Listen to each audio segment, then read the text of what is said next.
Greetings and salutations, Charlton66 here, once again with another video, and as always, I hope everyone is doing well. This is going to be kind of a different video for me. I'm not going to talk about comic books all that much. What I'm going to talk about is Doc Savage. We collect other things other than comic books, most of us do, and I would love to see other videos where other people collect. I know Reaper Tate collects his video games, and I like watching those. I don't play video games anymore, but when I used to, and he does talk about the older games, which is kind of cool. So I know other people collect other things. All of us have other interests other than comic books, because one thing about comic books, with pop culture, everything with comic books, there's other things that is in that pool of heroes and whatnot. So one of the things I'm going to talk about, like I said, is Doc Savage. I decided to do this because I was going through my collection, just finished reading a Doc Savage adventure, which they're still printing to this day, newer adventures from Altus Press, and I'll show those books here in a second. One of the things that got me into Doc Savage again, was the rendition, which everyone has seen or know about or should know about, is the rendition or the appearance that James Bama did with Doc Savage. It's iconic. Everyone who's seen most images done with Doc is by James Bama, that everyone kind of knows what he looks like, but he's different, described differently in the pulps than what James Bama did for him. But that's who I envision when I read the adventures. So it started for me back probably when I was in probably 7th, 8th grade. I was 12, 13, and I first started reading another pulp character called the Avenger.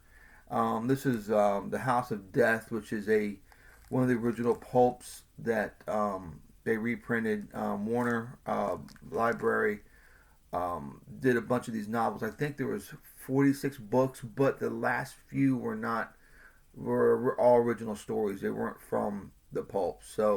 And a lot of it was not focused on the Avenger, but another character called Cole Wilson that was one of the Avenger's men. Anyway, so as you see on the front, by the creator of Doc Savage. So I'm like, I saw Doc Savage in the comic books, but I did not know it was a pulp character, that there was paperback books based off of that by the creator of Doc Savage. But this is not. They're trying to sell the Avenger book through the name of Kenneth Robertson. Paul Ernst is one who wrote these Avenger novels, who wrote the original pulp Avenger novels by the guy by the name of Paul Ernst. And then Kenneth Robertson's real name is Lester Dent, who created Doc Savage and wrote the Avengers. So they're kind of tricking us here on the Avenger books, but the Avenger books are very good, well written. The Avenger is a cross, kind of like in between of Doc Savage and the Shadow. He uses his brains, but he's much more grittier than Doc, but not as grittier as the Shadow. So the Avenger is still alive and well. They're still writing adventures with the Avenger in it. This book is very cool. It's got a bunch of short stories in there, and they go into detail with his weapons and that kind of stuff, how they got created. But I'm reading this right now. The Avenger, the Justice Incorporated Files, which was the name of his headquarters and his company with his men and women, because he had a couple of women working with him as well, called the Justice Incorporated. So that being said, so I read the Avenger books, and then I of course I saw Doc Savage in the comic books, and which the comic books really pale in comparison to, they can't get the character right. The only, in my opinion, DC in the 80s, the late 80s, early 90s, I think it went to the early 90s, which I'm going to do a video on the comic books at some point once I get everything on together. As you can see, this is what I'm dealing with right now as far as getting my collection all together. it's it's kind of crazy in that room right there. So I'm trying to get all my Doc Savage stories together from the Marvel run, which I have, the DC run, which was really was a fun run. They kind of got the character right, but one of my favorites is the Marvel Black and White magazine. I think they did a very good job with that. The Bob Larkin Ken Bar covers were really reminiscent of the paperback books that were coming out at that time from Bantam. So I didn't know anything about the pulp character, so I started picking up the Doc Savage books. So now, out of the 181 adventures, I have them all. There was 181 adventures from 1933 when he was created until I think it was 33. I'm pretty sure it's 33 until 1949, which actually he fights the devil in this. It's called Up from Earth Center, and he fights a character. They don't say it's not the devil, but they're saying that it is, and they're not saying that it isn't. So he does fight the devil and that was the last adventure. So Doc had 181 adventures, and Bantam reprinted them Um, all 181. There's not 181 books per se. What they did was they printed single adventures out of order of the pulps because they were trying to figure out what stories may resonate with readers. So they reprinted with beautiful covers.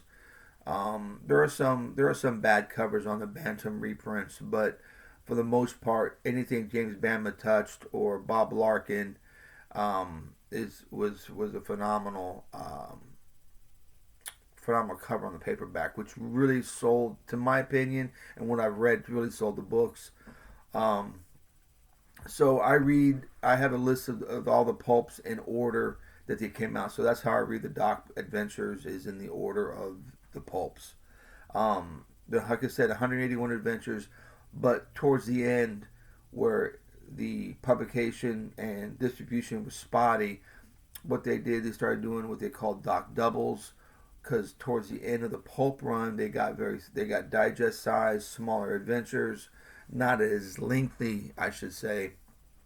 So they put them into what they call Doc doubles, where you have two adventures in one book, and then later on, you got to a point where they had the Doc Savage omnibuses. The Doc omnibuses either have 4 to 6 stories in those, so that narrowed down how many novels you really have. But with excellent covers, like I said, of course James Bama, Bob Larkin, and Joe DeVito did great covers. But the Doc Savage run, he's a character that is very cool to me, what he stands for. And one of the cool things about reading the Doc Savage books was there was a transition. It just wasn't an adventure, it was over with. An adventure, it was over with. There was actually a continuity. Doc started losing his facade, his stoic facade, where he showed no emotion. Later books, he started to lose that because he was human. He couldn't, all these years of being stoic, and that facade started to break down. He thought he needed had to be psychoanalyzed. He was showing fear, which he never did before, which I didn't like. But towards the end, he showed fear. He second guessed himself. His men stopped joining him as much. His headquarters, where he gets all his equipment and gear and the autogyros and whatnot, and the boats and the planes, is boarded up. It's called the Hidalgo Trading Company. In New York, that became boarded up. They no longer used it, so there was a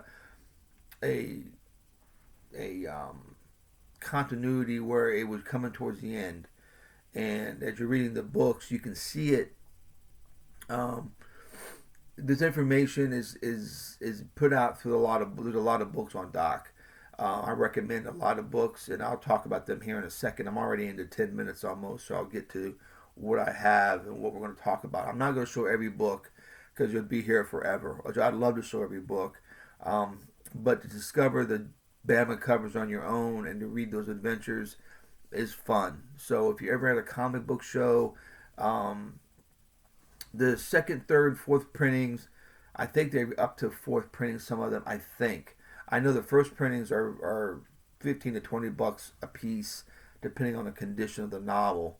But you can find them for $5. It's, the lower printings and everything else. Find them $5, $6, which is it's cool to have. They're fun reads. But the comic books, which like I said, I'm gonna do a video at some point later. He's a hard character. I don't know why to get right. The movie was horrible. Ron Ely had the look of the pulp version of Doc, how they described him, but it was such a cheesy movie. The one movie that is a Doc Savage movie really is Buckaroo Banzai. That to me resonates so well on the level of a pulp hero. I mean, he was an adventurer, he was a surgeon, he was a musician, all that stuff Doc did. Believe it or not, Doc knew how to conduct orchestras. He was a crack shot surgeon. He was the best chemist in the world. He was the best. You name a adventurous type of job, Doc was the epitome of. That's what he did. Anyway, so I'll just show some of the Bama covers here in a second. I'm kind of all over the place with this because Doc, there's so many things that Doc covers, like between comic books and pulps and posters and statues. I got a cool Doc statue behind me, standing over his Fortress of Solitude, which is really cool. I mean, we can get the correlation between Superman and Doc, what they did, but again, it all generated from Philip Wiley's The Gladiator. I think it was The Gladiator. I think it was by Philip Wiley, where it's superhuman. That again, Doc took that from him. Superman. A lot of Doc Savage fans correlate with Superman's Fortress of Solitude. Doc had that first. You got the Man of Bronze, which is Doc Savage. The Man of Steel is Superman.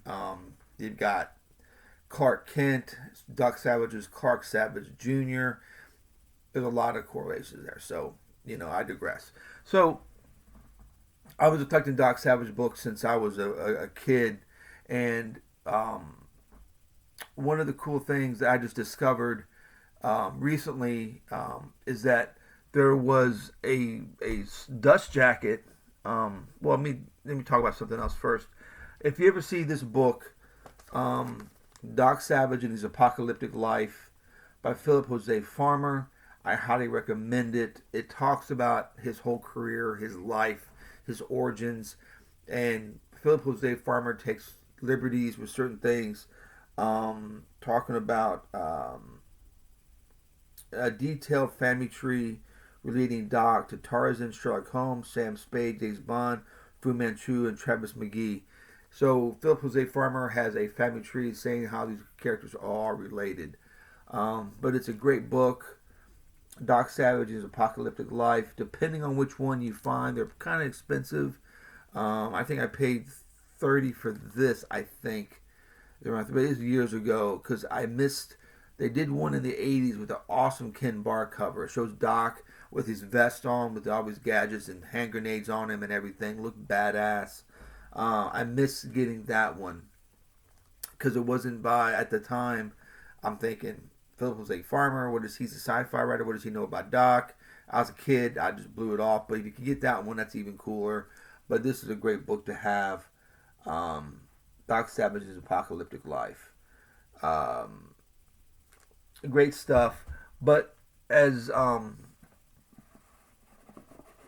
I collected my Doc books, I've got numerous doubles.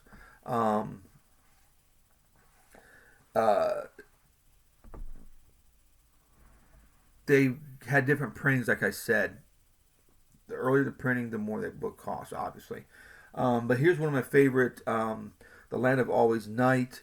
In the late 80s, early 90s, Graffiti Designs did awesome prints of these covers, and they were signed and numbered. And this is the one of the ones that they did, The Land of Always Night, which is a great, again, James Bama cover. And those creatures is named of the one of I'm assuming this is the leader. Ool is the name of the bad guy in this book. But I have this print hanging up, framed and matted over around the corner over here. One of my favorite books of Doc and one of my favorite covers. Quest of Q or Qui, I don't know how to say this really, how to pronounce that one, but such a great, another great Doc Savage cover. And this is one that people know of, really have seen before, the Phantom City Doc with these ripped shirt and pith helmet.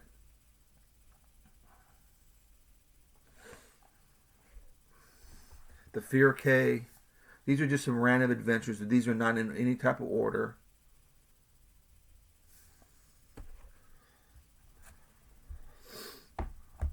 Mystic Moolah, which is another one that Graffiti Designs did with this great cover.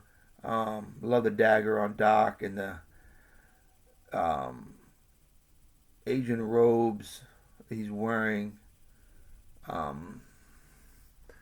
And as I was collecting Doc Savage books, I've collected everything I can on him. The Fantastic Island. And one of the things I did not know, that in the books that I have, I never had this listed, but apparently they came out with these nice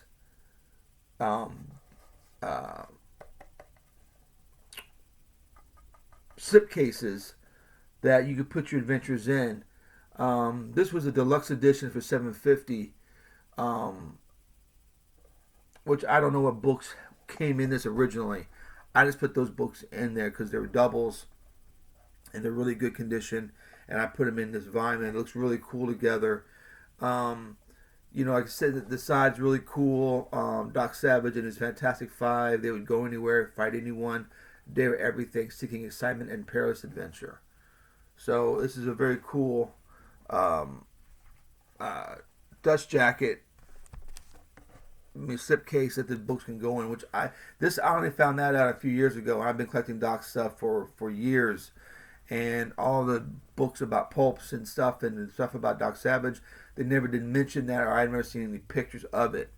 Along with that, this is the same thing with this, the Fantastic Adventures of Doc Savage, which got the awesome James Bama cover from the first novel, and a nice close-up of Doc and his men. Right there is Rennie. He's the lawyer. That's Johnny. He's the archaeologist. You got Rennie. He's an engineer. You got Long Tom. He's like a Tesla character. He's very much in electricity and electronics. And Monk right there is a chemist. And all these are always they're top in their world, and they're top in their field in the world. But the only one that knows more than they do is Doc. So you got that there. But again, this opens up. It's got some stuff on the top, tools of the trade. But this has got more Doc books inside of this slipcase. And like I said, I won't take these out to show them. Discover Doc when you go to your comic book store or whatever, or your bookstore. But this is very cool. And again, I never heard about the slipcase. It's not that good a shape, but for this slipcase and all the books, which they're duplicates, I already had them. It was only like $30, something like that, for all these books, and having this cool slipcase, which I've never seen before. So I was very happy to have it. So again, they're still publishing Doc books. This one I just got for Christmas, which everyone saw before, is Empire of Doom. It says Kenneth Robinson. I think it's from an outline. I talked about that before. Here's another great one, The Sinister Shadow. Doc Keeping Up with the Shadow. Doc doesn't kill. After his third adventure, he used to kill the enemy if they had to. But after the third adventure, he doesn't kill the bad guys. What he does, I think, is far more sinister. He sends them. He has men to come and get them, take them to a psychiatric hospital in upstate New York, where they I don't want to say lobotomize, but they do stuff to their brain where they no longer want to be a criminal, but they'll learn a certain trade, a plumber, electrician, or whatever, and go out into the world and be an active citizen. Again, it's the pulps, it's far flung, but that's what Doc did. This book right here is a reprint, The Whistling Wraith. They did this before. It was in normal size paperback book called The Whistling Wraith. This is a new adventure. These are not old books. These are new adventures, and they fit into the continuity, and they tell you in the book where it takes place in the Doc Savage timeline, which I think is very cool. And then you have this one, which is called a great title, called The War Makers. Doc Savage outside his fortress of solitude. You got the proverbial autogyro that every pulp hero has to have and fly around. And the other one I got, again, Altus Press makes a lot of Doc books, and these are the only ones that I have so far. They're $25 a piece, $25.99, and getting them from Amazon, they sometimes come damaged. So I'm leery on sometimes when I get them from Amazon, but I do like this one's got a little ding up here from Amazon's crap. Here you got Ham. They all got regular long names, but I'm not going to go into all of that. But those are the nicknames. And here's Monk. Got the Superfire rapid fire pistols, which releases mercy bullets, which is like rubber bullets, but they release a gas and knock the people out. So, like I said, Doc doesn't kill after his third book. He made a pact that he won't kill unless it's absolutely necessary. So, another thing's really cool to get if you can see it is called the Doc Savage, the chronology of Bronze. This goes to every adventure, every pulp, where it fits in the continuity, when it came out, what it was about, what happened in it, anything significance, even to the new adventures. And there's some editorial stuff in here, but again, this is if you're into Doc Savage, this is a Bible you must have. Very good stuff. And last but not least, this is last of the Doc I'm going to show, which has an awesome Bob Larkin cover. The Lost Radio scripts from the Doc Savage radio show. It has the scripts and whatnot from the different radio shows and everything else. Oh, there's a Doc Savage. Where am I going? Gosh dang it. I can't point to it. Right there. A Jim Calafiore Doc drawing that he did for me there. But this is pretty cool to have. But again, I just want to talk about Doc Savage. He's big in my collection and my collecting wheelhouse, so to speak. I know it's not for everybody, but the pulps are very cool. Most comic book people that I know are familiar with pulps, are familiar with certain characters. So I thought this would be a cool video to do, even though I've gone over 24 minutes. Hear me ramble. If anyone else collects other things, like I said, I know Reaper Tate collects video games. He'll do videos on video games. And other people collect other stuff. I'd love to see what other people collect, or put in the comments stuff that you collect that you may want to do a video on and discuss it. Like I said, I'll do another video at some point on the Doc Savage comic books, which the Marvel stuff, other than the black and white magazine, the color comic book was kind of weak. Great artwork, don't get me wrong, great artwork, great freaking coverage. Steranko did some awesome covers with that, but it's just not Doc. You can't take a whole pulp and put it in a comic book and try to get the character right. But anyway, I digress on that. But hope you enjoyed the video. Sorry it's not a comic book showing some stuff off, but hope it's just something different and you guys enjoyed it. Going to a comic book show tomorrow, a little local show. Hope to see some YouTubers there. I know Long Box Love Affair shows up. Rack 718 will show up at these shows. Hope to see you guys there, and if not, I'll see you guys on YouTube. Bye.